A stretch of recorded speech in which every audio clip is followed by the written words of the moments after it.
Hi, now this is a tutorial to show you how to use Bright Ideas, which is a brand new course that we're using, and their online practice is brilliant and we love it. All of my teachers are really enjoying using it and the students too. So I'll share my screen and open everything up with you because for the minute I don't have it open. So I will go to Chrome and click in Bright Ideas. And because I'm using it a lot, it comes up straight away, brightideas.oxfordonlinepractice.com. And always click on continue. And our username is always the same. Great teacher. Do I use one or not? Can't remember. The password is always Jack and Jill 1 with 2 capital J's. Let's just check whether this opens up for us. Yes, it does. So it's Great Teacher 1 and Jack and Jill 1. Let me write that down for you. Bright Ideas login. Great Teacher 1. And the password is Jack and Jill 1 with capital J's. Okay. Am I on Chrome? Yes, I am. So I can check that I'm on my account. There we go. That's our account details. So I've been teaching Jeanne d'Arc class 1 recently. And if I wanted to check who was enrolled in this class, I can check here by clicking on the cogwheel. And here you have the email addresses that are associated with each child's account. And you have their username. You will notice that their username is uniformly the first letter of their first name plus their second name, all in lowercase. Okay. You can reset the password if you needed to. If ever they block their accounts because they've made too many mistakes, you can do it for them. You can also log in as a student to show them how their account works by copying their username and logging in exactly the same way as I did. Their passwords are also Jack and Jill 1, but they don't know it's the same as ours. Okay, let's go to our class and go in online practice.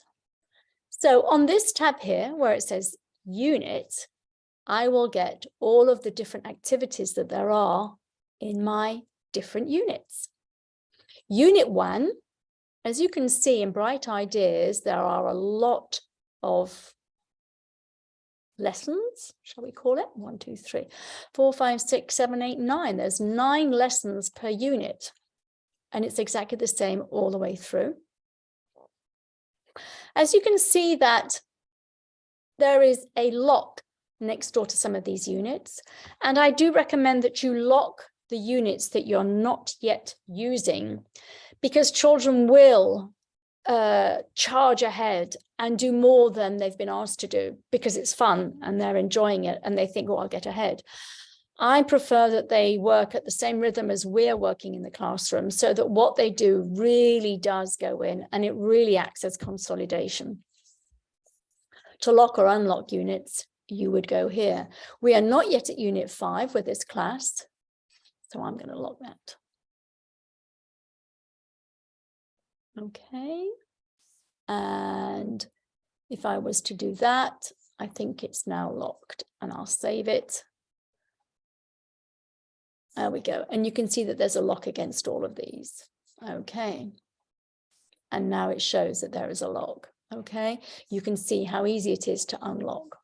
All right, if I wanted to just lock half of the unit, I can do by clicking on here and deciding which ones I want to lock. Okay. If I go here to the students, I can see the individual work of the students per student rather than per unit. So for instance, if I was to click on Nathan, I can see what Nathan, his name appears, and I can see the amount of time that he has spent and his achievements for each different activity. On Unit 1, there was all of these different lessons that we looked through, and he spent very little time because it doesn't take a lot of time. There are speaking activities, there are reading activities, there are writing activities. Then we go on to Unit 2.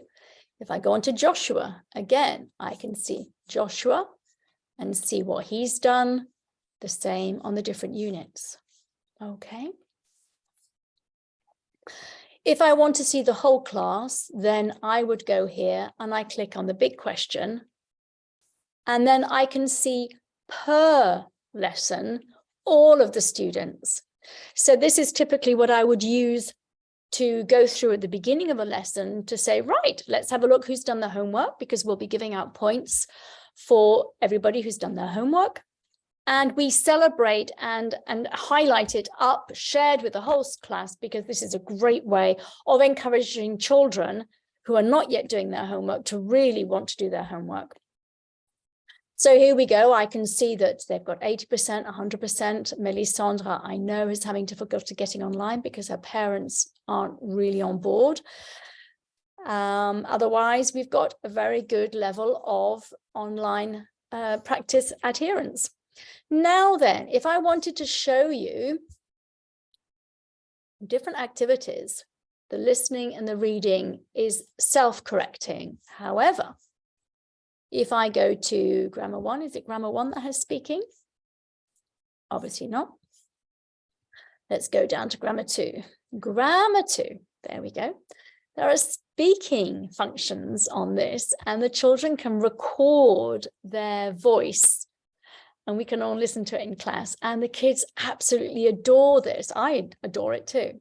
And I only have to click on it to actually hear what Hugo says. And so therefore he listens to an audio. I can ride a horse. And then he records his repetition of the phrase or the word. And we can listen to it here. I can the horse. And I would say, that's not very clear. I can the horse. That's not very clear. Now, maybe there was a recording problem there, but I wouldn't give him full marks for that. I can't ride a horse. I would say that was perfect. I can't ride a bike.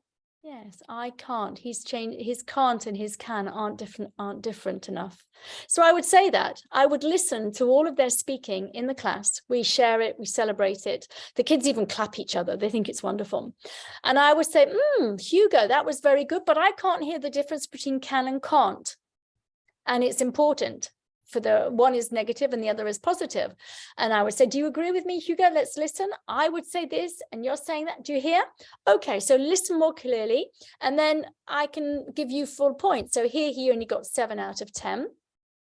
And that we all agree with as a group, we listen and we celebrate and we agree on the evaluation, and the kids say, okay, right. And then they're really encouraged to listen carefully and to pronounce better. And oh my goodness, it makes such a difference. They really understand the importance of good pronunciation, and we're all working towards it. You know, we're all thinking about it, and their attention is brought to it. So I really think this is a wonderful feature. You will know if they have submitted a speaking, because it says submitted against the speaking activity. And if you've marked it, it will say the amount of marks you gave. If you want to zip through just the speaking to listen to the whole of the class without going back to the whole class list, you can just click here. And here I can hear Lilia's speaking, or I can hear Asia's speaking, or I can hear Joshua's speaking. All right. Joshua's bilingual, so of course he gets 10 out of 10.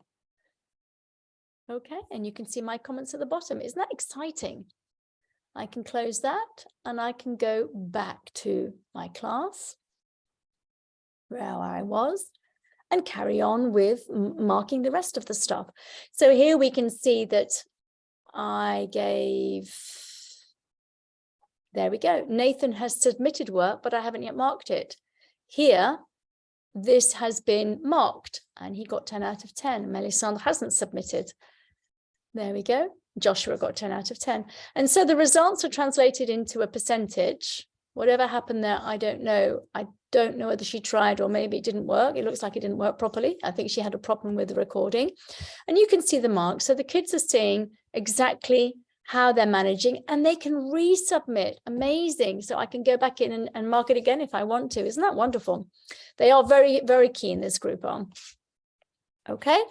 To share the activities, I'm going to go to the resources.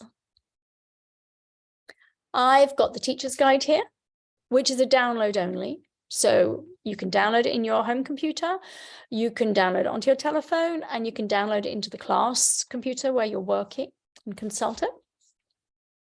The tests are here. You do a test at every end of unit and print them out.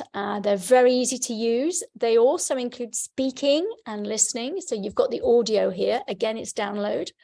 The speaking, you need to organize yourself so that you've got the rest of the class doing their writing. You sit in a corner facing the class, who are all working carefully. And then you call the children one by one and have them sitting opposite you so you can see the rest of the class, make sure they're all working quietly, and do your speaking with your child. And so you can hopefully get through the whole of the class whilst they're all doing their writing. And of course, your results you would want to put up on your markbook column, make a markbook column for them on Gibbon, or else put them into your follow-up sheet if you're working at the institutes. There are other resources here that you can look at. Discussions is a wonderful tool, very similar to Family and Friends. It's for them to start their own threads. And when, let me show you the writing. I didn't show you the writing. I'll show you the writing. If I go back to, let's have a see, home. There we go. If I go back to Unit 3. And in Grammar 2, did they ask for any writing? No, they don't. Let's go down and find a writing task. Is there any writing there? Literacy and culture. Writing. The writing, when they click on their writing task, it will send them to the discussions page, and you will find all of their writing here. So when they click here to write what has been required, it will send them to the discussions page, and you will find it here. And here I've got one child who has written, for instance, on this particular theme. So I can click on that, I think. There we go. Aurélie wrote, I have got a ball, I have got a spiking rope. She made a slight mistake. And Garance also wrote, I've got a pen, I've got a pencil. So that again, we will go in, we will look at them, we will discuss whether it's all correct, and we will allocate the marks for that. And whilst it seems quite laborious, it's really important to give value to what they're doing at home away from you. It's all very well working when you're there, you know, the teacher's there. Obviously I'm working, but when I'm at home, I'm also showing that energy, and it's very important to celebrate the work that they're doing away for you. It takes time out of the class, but the results are fantastic and they love it. The messages are where I am going to write my class emails with the homework. So if I look at my sent messages, I wrote here, homework for the holidays, I think. Was it called homework for the holidays? Here is your homework for the 15th of February. So it wasn't for the holidays. It was for the 15th of February. Did I not write one more recently? Okay, so this was for the 15th of February. Oh my goodness, don't say I didn't write my homework. Oh goodness. Oh no, okay. So this is my sent message. Let's see, this is my message that I sent out, and it looks like this. And I tend to have a draft, and I copy paste each week and just update the unit number and the lesson number. Rather than write it all out, I have it nicely formatted with bold so they know exactly what they have to do. It shows all the different sections of their homework. I always make a mistake here. Here is your homework. This is the body of my text here. This is the subject line. And I always write that in figures, so I don't give them the answer for the date. And I say when it's due. And this is the body of my text, and I always make a mistake here. And the first thing that they have to do is correct the date, and they click on reply to do that. Then they have online practice, and I will ask them to watch the videos again using the resources. I will ask them to do a particular unit that will correspond to what we've done in the class. I'll ask them to look at the audio again from previous units. I'll ask them to start a conversation on discussions apart from the writing tasks. There might not be writing tasks that week, but I will ask them to start a conversation. 2 points for starting a conversation and 1 point for replying. Their activity will have the same units that we did in class. The class book, I might give them homework in it, and there might be other work that we're doing in our workshop or other things that they have to do. There we go. Personally, in my email draft template, I remind myself of the order of the different activities, so I don't have to go in and look at what I'm at next. I know that if I did grammar 1 and vocabulary and story this week, next week I'll be doing grammar 2 and cross-curricular as homework. And then the week after I'll be giving literacy and culture and sounds and speaking as homework. So I just copy paste, which makes a bit of a time saver for me. And I think this is probably one of my draft emails, which I just copy paste. There we go. Okay. There's a dictionary as well. If I needed to look for a word, I can go up online and show it with the children. And they also have that dictionary facility.